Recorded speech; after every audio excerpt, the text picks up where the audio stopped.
这次中国男足呢还是没有踢进到会内赛。那日本男足这边呢还是维持他们一贯这个亚洲最高的水准，他们现在的世界排名是第18名。就有一些好事者就开始嘲笑借题发挥了，说哇我们足球踢你们啊，你们这么多人还踢不进世界杯，笑死人之类等等。已经有50万的这种中国观光客这个退票了，不到日本去旅游。那如果说每一个观光客到日本是消费1万这个人民币的话，算起来的话，日本就损失了5亿人民币的这个收入了。这些极右派的分子在那边讲说，哎，你们不来，我们这边很清幽。你们现在可以讲这种话，可是你有没有替那些从事观光业者来着想？那这些人真的是苦兮兮的在过日子。好，节目一开始的头条话题呢，我们依旧来看中日之间现在的紧张关系呢，都因为日本首相高市早苗的台湾有事论引发了中国大陆这边的强力谴责，做了很多一系列的制裁，包括观光、包括贸易、包括外交等等上面现在多重抵制潮。那就连日本重要的盟友美国总统川普呢，也都打电话来关切给这个东京说应该是要劝日方不要再挑衅中国了，在台湾议题上呢，现在应该要紧急喊刹车了，因为呢就怕日本这个小弟会打乱川协会之后现在美中关系好不容易往正轨在发展，那如果有人出来捣乱，那怕会受到阻碍所以来劝和一下。那么这个最新的进展是，高市早苗呢也对了日前发生在香港鸿福苑这个大火事件表达了他的哀悼跟慰问在情感面上呢是稍微有向大陆示好，缓和一下。不过现在高市在日本国内的民调还有他的声望呢是持续受到这段时间抗中的红利持续的提升，甚至有不少以往对政治冷感的这些日本的年轻人他们都觉得说，这个新的首相好像不太一样很敢说，也很有想法，所以呢，他们也变得开始关注政治议题了，甚至有人觉得高市早苗很酷那觉得这个女首相很有魅力。所以我想先请问张教授，你怎么看高市他现在操作外部的矛盾，来帮助自己在国内内部的这个治理有加分的效果？但这是一把双面刃不只得罪了中国，如果万一把美国的仇恨值也拉上来了，中美轮流修理日本，他顶得住吗？我认为这个日本是想把美国拉住，然后共同来对付这个中国大陆。那高市早苗他这一招呢，会被美国看破西洋镜。因为这怎么看呢？因为毕竟中国大陆、美国、日本这个三边是采取一个动态的互动。那动态互动最后面会走到动态的平衡。那动态平衡，这个美中日在这一方面，我认为在日本来看的话，是有一些到最后面会有些吃亏。我们来看几个因素。第一个，美国跟中国大陆有一些相互的需要，在经济上、在国际上、在外交上。对，因为中国大陆是这个安理会的常任理事国，在这个甚至在区域稳定上面，中国大陆也扮了一个关键的角色。关键是美国在这一方面会对中国大陆在一方面，尤其我们讲到的最近讲到那个大豆要卖到中国大陆，已经年底到了，也需要中国大陆广大的农产品市场。那这样的话，美国就会对日本相对的约束，这个一定要这样的。因为美国不约束日本，那中国大陆对美国的这些我们讲的外贸上的需要，中国大陆大门会打开吗？它会有限度打开而已，并不会全面打开。那对美国的这个经济的需求来看，是不是会受到影响？所以我认为美国会因为这三个因素：国际因素、外交因素、区域稳定因素，还有我们讲的经济因素，会对日本有所约制。那第二个我们来看就是历史的因素。我们在2战的时候，日本不是光打中国大陆他打珍珠港他也发动在太平洋战役。太平洋战役总共美国损失了20万人大兵，这个都是宝贵的生命了。那唯一侵入到美国领土，包含我们所讲到的阿拉斯加，那个阿拉斯加，那个白令海峡，日本入侵过，日本还打过珍珠港，甚至日本还派潜舰攻击美国西岸，这个都有的。那这样的话是唯一入侵美国的。那这样的话，美国会不会美国或时有时就会相信这个事情？这个是历史的遗绪。但是因为你要翻旧账，这些都会弹出来。那这样看，那美国在这方面所吃的亏，要不要算这些账呢？我们还没有去讲到冲绳战役，所以美国对全世界也就用过一次原子弹，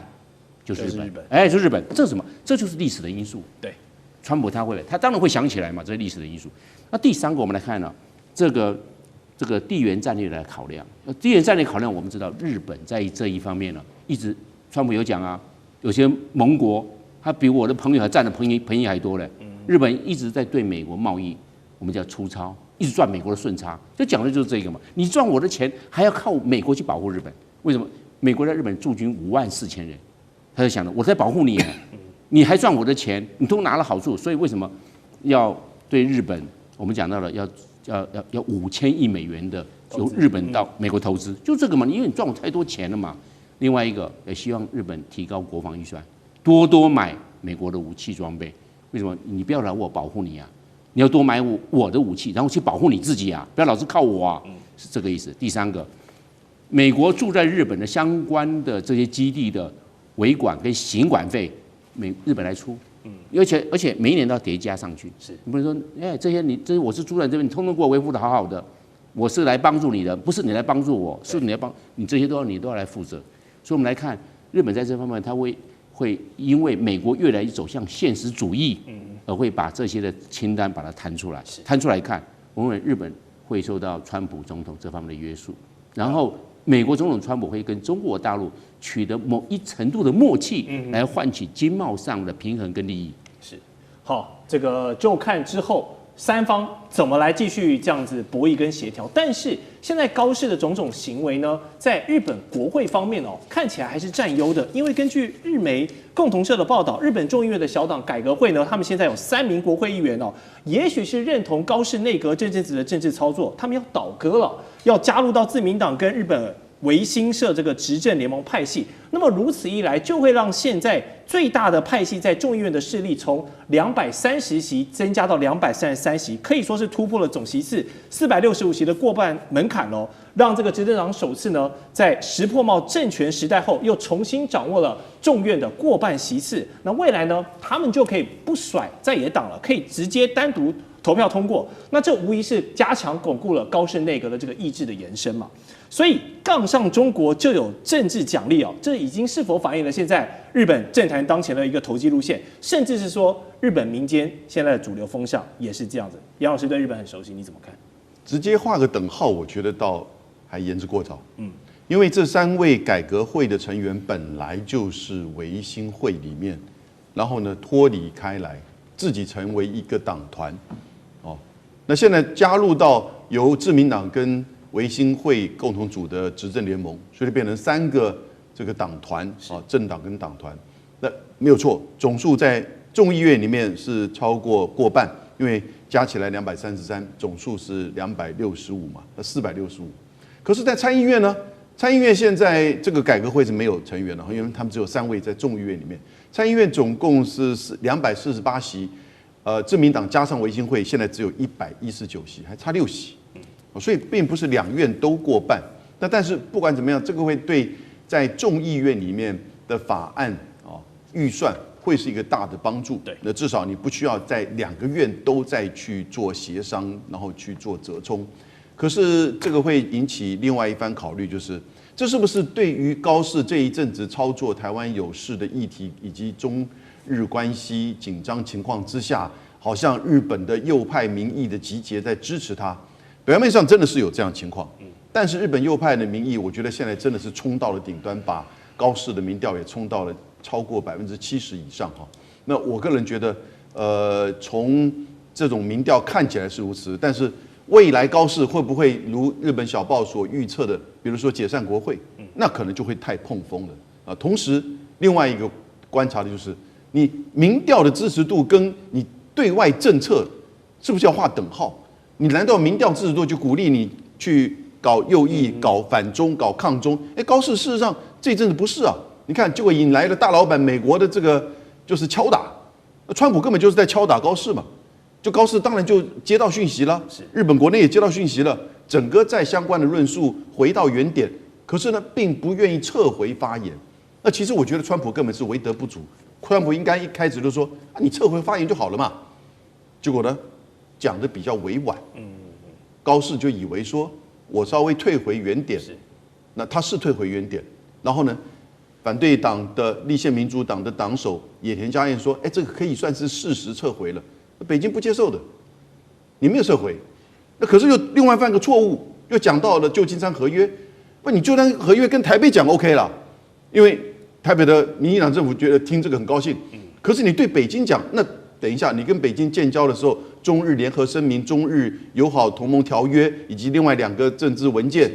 你就当不存在了嘛？就说它不存在了，因为你不是就讲说认知理解到这个台湾是属于中国的一部分，而且后面还有一句话，会遵照波茨坦宣言的第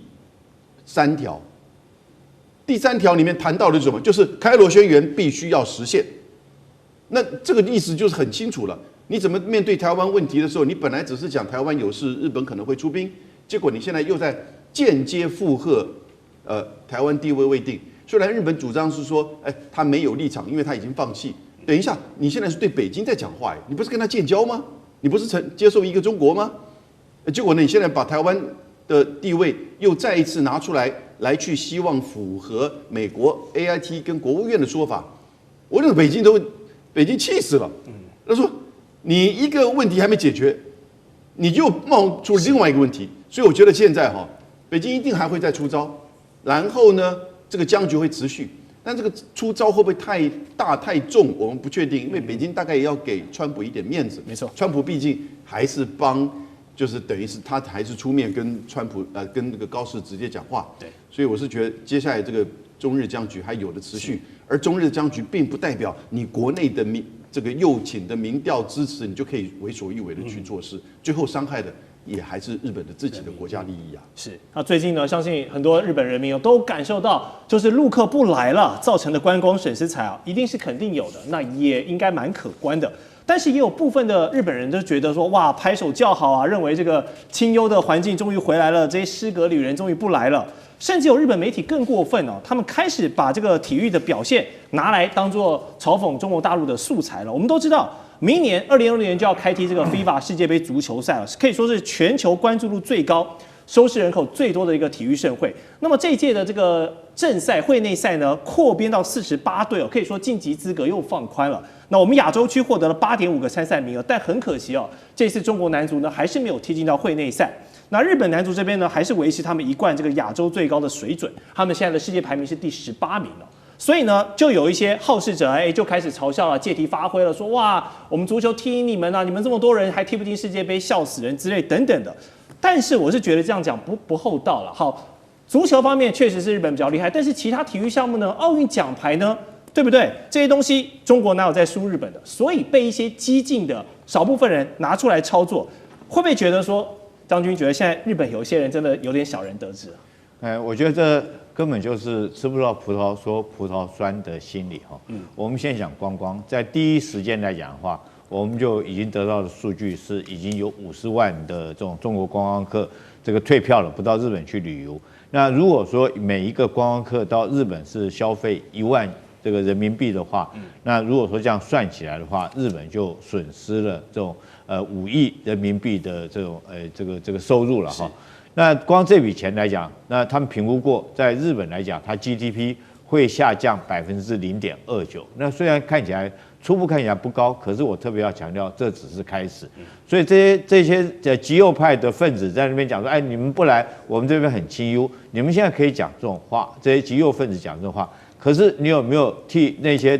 在从事观光业者来着想？不管是观光业的旅馆、饭店、游览车甚至于说是开饭店的，或者是卖观光纪念品的，那这些人真的是苦兮兮的在过日子。但是我特别要强调这只是开始而已，这还没有见到终点。那后续如果这件事情没有告终的话，我觉得后续来讲的话，那我不见得一定要到你日本去玩啦。包括现在我们都知道，像泰国现在这个总理就很欢迎中国人过年过去玩那去年我还记得这个总理那时候他还没有当总理的时候，他亲自在泰国的机场拉一个红布条欢迎中国人来玩。甚至于他当了总理以后，他特别讲，他就是华裔100%华裔的血统。可见得，如果说我不去日本玩，我别的国家大大的欢迎。尤其是说韩国，这个时候我们看到韩国的观光股票来讲突然大涨因为有一艘这个邮轮本来要去日本的，结果现在就转到韩国去了。那除此之外，那包括海产也是一样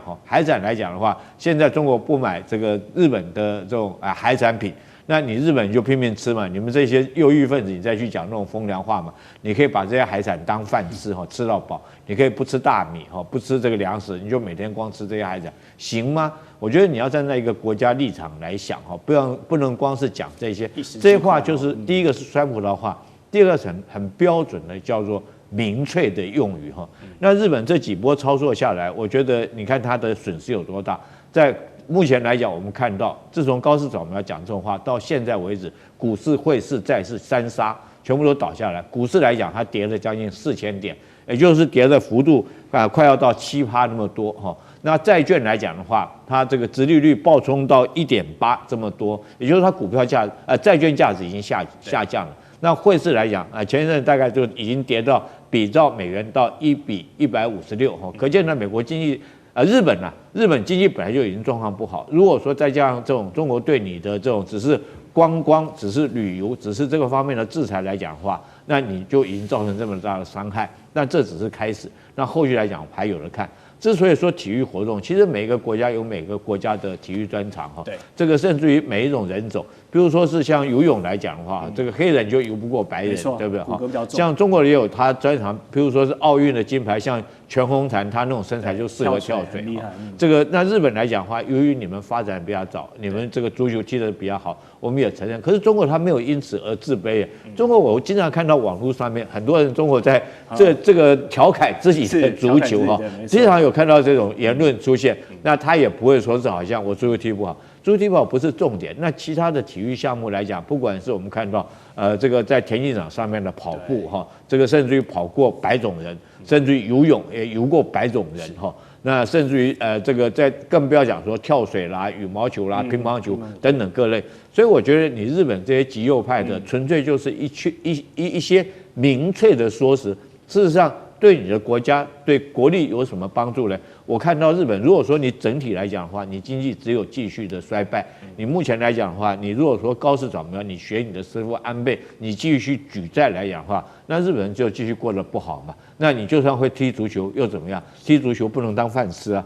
好，观众朋友，今天我们要来特别针对这一场中日的这个争议持续的做关注。3个火线话题，今天会请来宾帮我们特别做解答。持续来看到的是，在我们看到了日本首相高市早苗一句"台湾有事，日本有事"的疯狂挑衅之后，中国大陆这回不忍了，从几个面向来做着手反制。首先，我们今天关心到经济面，他下了重手，陆客3天就直接取消掉了49万张的机票。那么根据了解8兆金恐怕未来如果没有人来日本玩的话，那么8兆金来自于大陆的就会完全的断崖式蒸发了。日本经济这回真的惨了吗？第二招是外交冷宫的杀招，李强这时候拒见高官来自于日本所以他们急着奔到北京去赔罪。日本接下来能够拿什么来换回中国大陆停手制裁呢？最后来关心，不只是中国大陆针对日本做的制裁，这一回包括了韩国、俄罗斯3方也同时拉远了和日本之间的距离，让日本的外交突然间完全陷入在孤立当中吗？高市他的右倾操作是否反把日本推进了外交孤立的深渊当中呢？今天都会一起来做关心。我们持续关心，在高市说了这一句有争议的话之后，现在大陆也不忍了，直接祭出杀招反制，恐怕让经济本来就已经失落30年的日本再陷入万丈深渊里面去。这一回今天的特别报道30分钟，我们会从中国大陆的杀招，包括了经济、外交、军事3把刀同时落下，刀刀往日本的要害砍，来做一个特别的报道。首先，我们来看到在经济上面的血洗，刚刚特别提到了，从15号到17号这3天，在观光上对于日本有什么样的影响呢？首先，49万张的中国飞往日本的机票完全被取消掉了，占他们的总量将近是超过30%的取消量，预定会是预定的27倍左右。其实中国大陆对于日本来说是非常重要的，他们的旅客，因为光是截至9月份，我们就可以看到旅客数达到922万的人次，人均消费其实也不错，23万的日元，总额达到8.8兆。如果中国真的这一回都不愿意去日本旅游的话，这8.8兆的经济的这个弥补的缺口该怎么样补上呢？持续关心，包括了在观光类股的方面也受到了重挫，而且是集体的暴跌的。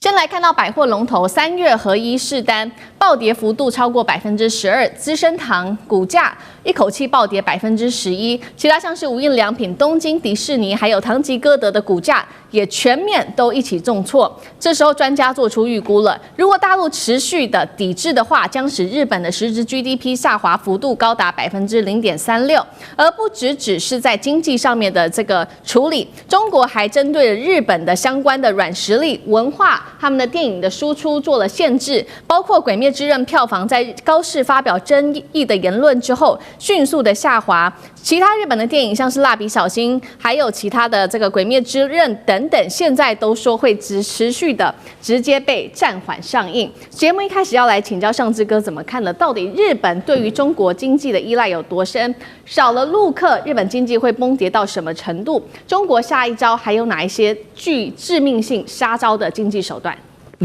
我们首先参考数字哈，中国跟日本之间的这个经贸状况。那所谓日本呢，其实对于中国大陆的这个进出口的依赖程度大概25%左右，而中国对于日本的进出口大概只占5%而已。所以谁比谁更需要谁呢？其实很明显的哈，对于中国大陆来说，对于日本的市场，无论进出口来讲，也不是说可有可无啦。但相较日本25%这个数字还不是可以说是还是比较保守估计。而且在这个对于占日本的进出口25%当中，我们不得不说啦，在它的比例里头，作为所谓的原先的制造业、工业或相关的这些非软实力、非这种所谓的观光财啦，或包括农产品这些比重还是超过70%哦。那所以这个数字来讲，虽然这个占比现在我们看到刚刚其实思敏介绍了这些那么多样的东西，但终究它的差别在哪里，在感受。我想首先第一个感受其实就股价。股市的部分，在这一波这个股市，按照道理，包括像 Uniqlo， 我想台湾很多的民众都很熟悉的，这一次这个暴跌，基本上是除了过去经济这个跌宕很大，因为 Uniqlo 作为全世界的市场发展非常稳定，包括今年它在美国也有很大新的这个攻破，所以这个部分的股价的变动，完全就是中国的部分的因素。而这个当中体现的就是在哪个呢？首先就2笔钱，中国大陆不让它轻易赚了。一个就是刚刚讲观光，包括像留学，因为已经出了警戒，而且这个警戒当中，这个警示之后呢，不是只是一个警告而已哦，其实整个配套的退票、订票的，还有包括特别是旅游，甚至不卖日本的旅游的产品，这个影响性真的是很深远的，而且看起来是这个是蓄意为之，所以这个是什么？就不让你在日本里面的日本人赚中国光客的钱。除此之外，刚刚讲《鬼灭之刃》，大家不要小看哦，像我们都是《鬼灭之刃》这个卡通的支持者，《鬼灭之刃》只上一部在中国大陆的票房是超过7亿人民币的，所以单一部这个电影，特别是卡通动漫这几年表现非常非常的好。动辄都是7亿，甚至有超过10亿人民币的票房，所以单这个票房的影响，以及这些软实力的文化，其实对于中日的一些情感或关系，其实是作为两国人民当中或社会当中的比较温和的调润剂。一旦这个部分其实都产生强烈的影响的时候，就表示中国大陆的民间真的很恨日本。所以我们现在除了看，基本上在外交部北京方面，基本上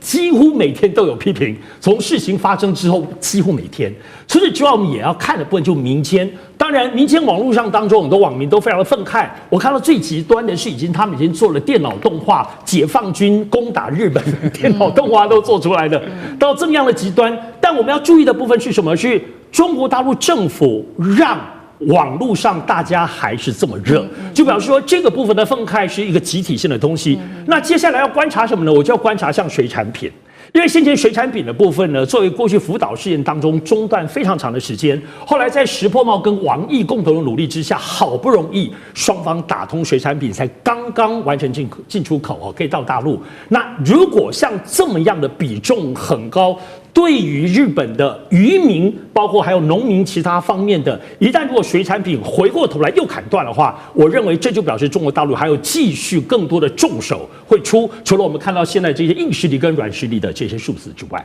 好，我们刚刚特别提到的是大陆现在也是跟着民意这个恨日本的情绪不断的在蔓延，所以大陆官方祭出的3大招，刚刚说从经济观光下手，还有留学生做各种的限制之外，恐怕造成日本的经济受到重大的影响。现在第2点，我们要来看到大陆的第2个杀招就是外交了。中国总理李强是直接宣布了，在 G20 里面他拒见高市早苗。中国大陆持续在补一刀，取消大阪领事馆原本要参加的日中的这一场友好活动。日本政府听到这个消息，其实也是吓一跳所以立刻火速派出了他们的外务省高官急奔北京。根据了解，日本是准备要在这场会谈当中特别的，好像有点替高市说个话。本来他们可能会来强调的是说，高市的发言不代表日本要改变日中联合公报的立场，而日本依旧是承认中华人民共和国是唯一的合法政府。这样子在外交上面辞令上面的一个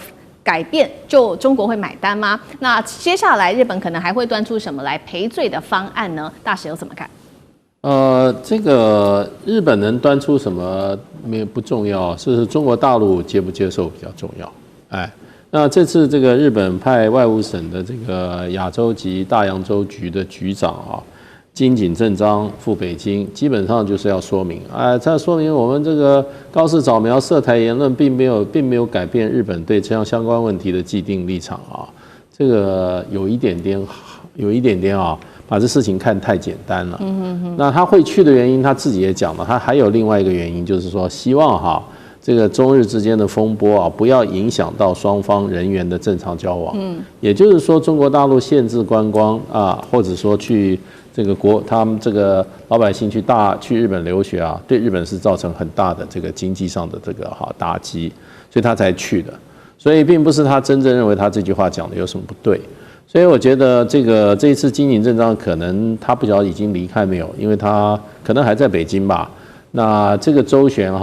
我想他可能只能把一些话传回到东京，因为他的层级不够高。那这件事是首相这个惹的祸那可能要相当高的层级来做出一个怎么样一个回应。中国大陆现在要求很简单，收回发言，就把你讲的话收回去。那收回发言其实有很多方式啦，你可以再次的再做一个正式的一个宣布，就像1971年的中日的联合公报一样，就是说日本政府了解并尊重台湾为中华人民共和国的不可分割的领土一部分，那可能要再做重申，就等于就把你的前面话把它这样子否定了嘛。那所以就是说，我认为未来的话，中国大陆可能会提出来，就要不然就是说你更高层的外向以上，外向以上的，做一个正式的对这件事情的一个公开的一个发言，那么要不是说没有改变，而是要再次重申，台湾在日本这个政策里面的立场因为这次这个高市早苗他这个发言，这个是等于偷渡了2个概念。一个概念就是台湾在日本政府里面，过去从1971年1972年开始，日本不承认台湾为一个国家。因为这个立场，为什么我说他偷渡了？因为他在引用所谓的日本的安保法里面说这个会造成所谓的日本的危机存亡事态。什么叫危机存亡事态？它基本上就是说，它的前提是什么？他说与日本有密切关系的国家遭到武力攻击，那这个遭到威胁到日本的生存，那它前提是一个国家，对，那他用这一条的话，那就等于日本又承认台湾为国家，所以它是2个概念。另外一个就变成就是说，台湾他认为是一个国家，第2个呢，它会因为这个会影响到日本的生命自由、人民的生命自由，所以变成是日本的危机存亡事态，所以解放军就是说他的自卫队就可以行使自卫集体自卫权。那所以它是2个概念，所以我觉得这件事情不要说对中国大陆，对任何国家来讲都是不会轻轻放过的。因为这个高市早苗这个挑衅啊，事实上连日本人都觉得他非常的轻率跟危险，相当的危险。所以我认为对于未来的话，可能就变成就是说，要不然你这个外长啊、外相以上的官员，这外相还有这个所谓内阁官房长官，要不然就是你的首相，你做一个正式的发言，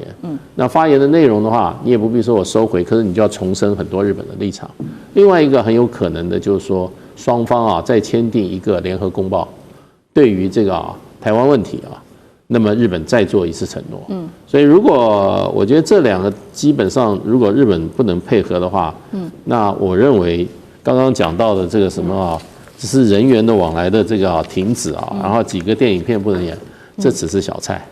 后面还有很多大菜，随便点一个，稀土，对，稀土。那日本拿不到，日本的很多工厂就要停工了。是好，第一方面，我们看到在外交上面，中国大陆已经对这个日本在尤其外交上面发布了严正的一个警告。没有想到，在中国大陆发出了警告之后，其他几个国家竟然一起跟进，在这个时候也对日本要跟他们关系疏远。他们是包括了南韩跟俄罗斯。我们先来看到南韩怎么说。南韩在这个时候调整了韩日中的这个官号的一个排序，把它调整为韩中日也就是说把中国放在日本前面，准备是不是要趁机大赚一笔陆客财，让这个南韩的观光股在这几天突然间大涨了。那另外一方面，本来南韩跟日本之间就有一些的争议，就是空中加油这个事件，所以南韩当时就是直接暂停了跟日本的自卫队联合搜救的演训。韩日关系也瞬间降到了一个冰点。再来看看俄罗斯因为受到这个俄乌战争受到来自于日本的制裁，所以呢，俄罗斯已经宣布了会无限期禁止30名的日本外交官和学者入境到俄罗斯，并且在和日本有争议的这个北方四岛进行军演，完全忽视于来自于日本的抗议。整体来看，我们现在看到包括了中国大陆、包括了南韩跟俄罗斯三方同时跟日本拉近距离。高市早苗这种比较右翼的一个操作，是否害了自己，让日本的外交反而陷入在孤立当中？干哥怎么看？其实现在就日本跟大陆之间的，因为这样高市早苗的不当发言，可是在国际间也引起很多涟漪，大家就没有注意到。像韩国一向他们在外交实力上，因为我们用中文来讲的话一定是讲中日韩，对不对？那韩国他们的习惯是叫韩日中，也就提到三方关系的时候，他们是这样摆的。可是现在变成什么？变成比较拗口，叫韩中日了。你知道，就在中文比较拗口，可是，在韩国的话，他们就觉得这样比较顺口了。就中国要摆在日本的前面，因为这个在官方文件或者是你在这个媒体上面，你看到的会觉得说，让韩国人自己本身他们会发现说不对，那个好像状况变了，你知道？把中国提到日本的前面，为什么？不为什么？因为最近发生一件事情。也就是说，有一架韩国的特种部队飞行队的一架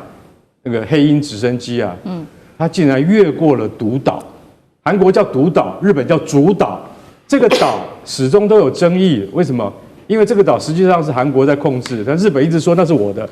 韩国说那不是你的，那是我的。所以这个岛其实距离两国都分别是160公里左右这样子，然后就说距离两国都是差不多的距离，但是呢，因为韩国先派了什么？先派警卫队上去，先派警卫队上去之后，只有34个人，那个岛上到现在只有34个人而已。可是为了这个事情，你们韩国的这个直升机怎么可以飞过独岛呢？然后飞过了，还要求跟日本说，在附近的岛屿要求加油。他说这个简直是欺人太甚了。所以为了这个事情，老实讲一句，也引起了外交风波。所以光这两件事情，韩国竟然你说有点也是有点可笑，就是说，韩国说本来今年的这个月就11月13号到15号，韩国的军乐队要去参加日本海军节的军乐表演，他说那我们也不去了，连军乐表演都不去了，这个只是一种交流。那影响所及，最新的就是日韩两国的海上联合搜救训练。其实这个联合搜救训练在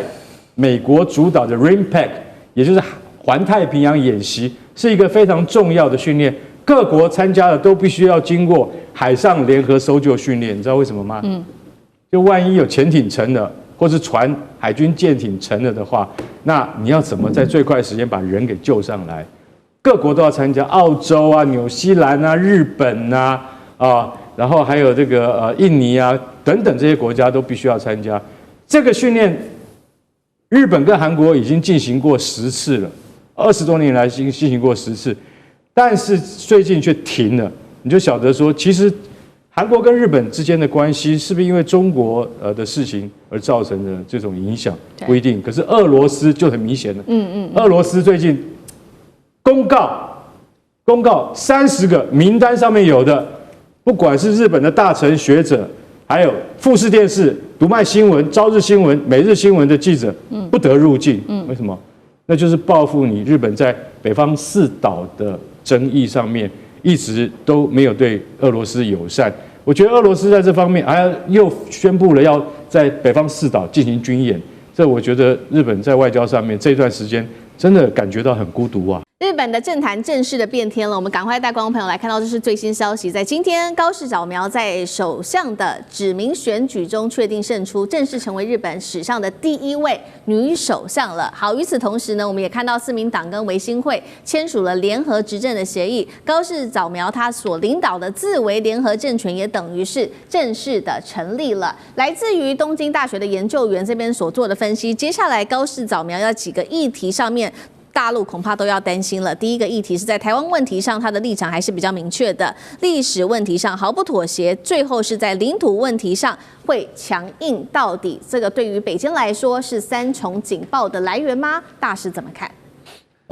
当然啦，就是说高市早苗，他事实上他是以他的极右立场，在这个日本政坛闯出名号的。他不是现在开始，他过去年轻的时候。他的各种质询啊，各种发言啊，就代表日本的这个极右的力量。那可是问题就变成你今天好不容易在各党的平衡之下你拿到了这个首相位置，也不是你自民党一个党今天这个很舒服的拿到国会多数席，你当首相，你是靠这个联合政府的话。那你就不是只是单纯的一个怎么样自民党的首相，你是这个是联合政府的首相，所以他各种立场他必须要怎么样，要不只考虑只有他做这个自民党极右派的这个立员的这个立场，他的concern比较多，对，所以他在这个时候，如果他很多立场跟过去立场有所差距的话，他也说得过去，这有2层的可以让他在这个跟中国大陆的历史问题台湾问题、领土问题上，他做怎么样？做比较多的跟他过去的说法不同的一些做法。那这一点我倒认为他会有弹性，而且这个联合政府跟这个完全执政就是变成有一点差距。然后现在就是说整个大环境来讲，对日本来讲的话，他所要面临的问题是美国的咄咄逼人，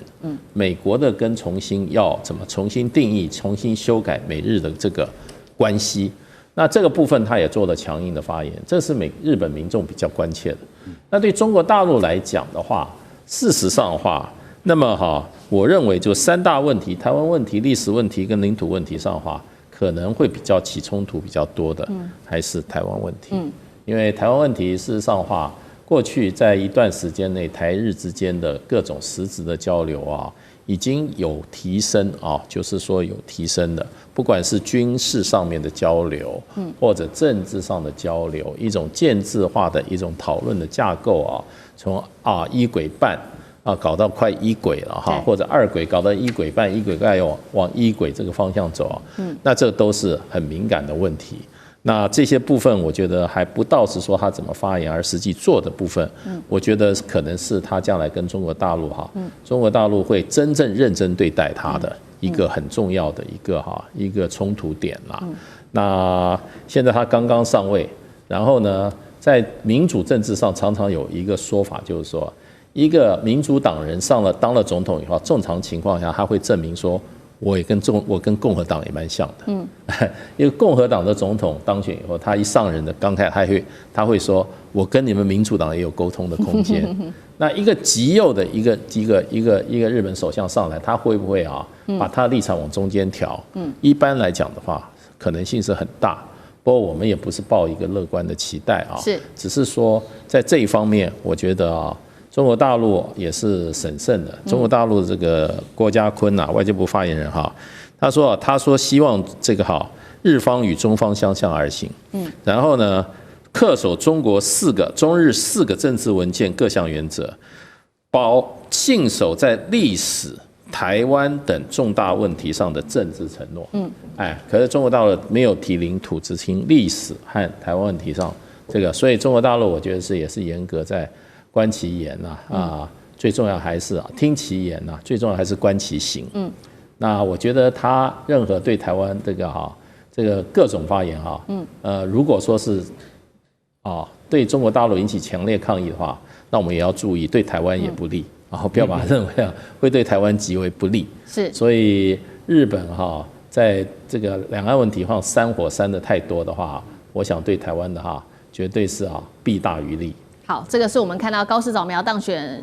首相之后，我们要来关注接下来的中日台的发展。另外一方面，还有就是美国跟日本之间接下来的贸易谈判会怎么谈，这恐怕也是日本的民众最在意的一件事情了。因为当时大家还记得吗？这个9月份的时候，美日才签署协议，美国呢要对日本进口产品课征15%的高关税就算了，还要预付这个高达5500亿美元的投资，大幅增加买美国的农产品。当时的这个时任的前日本首相石破茂就被日本的民众骂他说上权入国不懂谈判。而最新呢消息，我们来看到川普最近呢是在孙正义的牵线之下，邀请了这个南韩、日本都去，还有台湾的企业一起去佛州来谈，据说可能就是了解一些经济上面的议题。接下来高市早苗上台之后，会不会来重新改写包括美国跟日本之间的一个关系，还是日本可能会又被敲竹杠？上次哥怎么看？我想现在石破茂这个谈判的部分呢，这个5500亿的部分还是很吓人的，而且这里头是川普可以指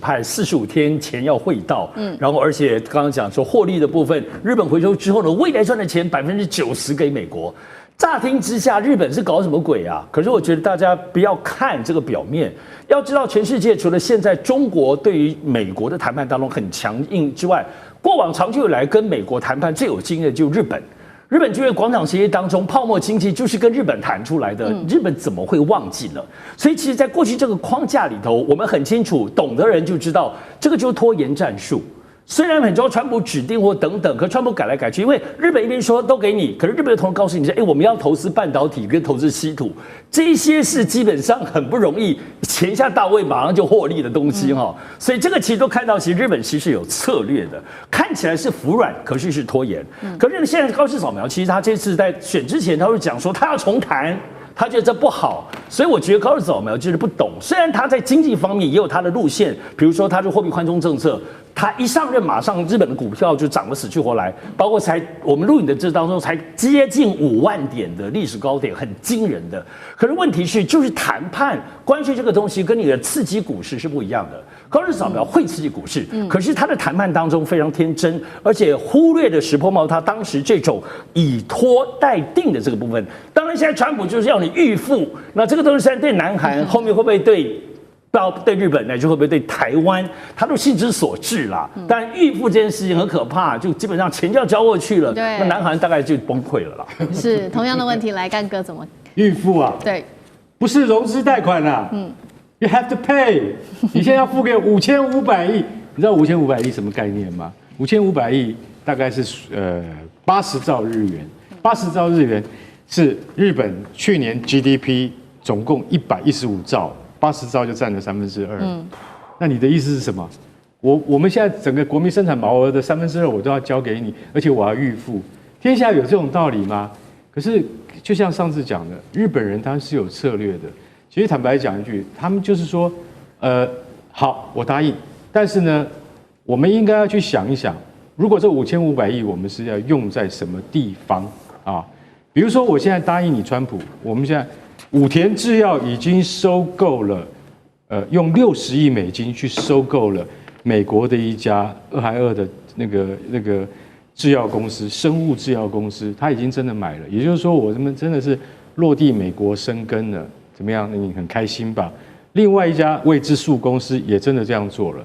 那他们认为说，像投资这个东西，日本是可以回收的，但需要一些时间。那以前日本都是投资什么？就买美国国债啦。那现在他们认为说，有一些生物科技。有一些就是资讯科技，或是能源，或是医疗，这些比较冷门的这些行业，如果川普真的要我们去投资的话，我们是可以做的，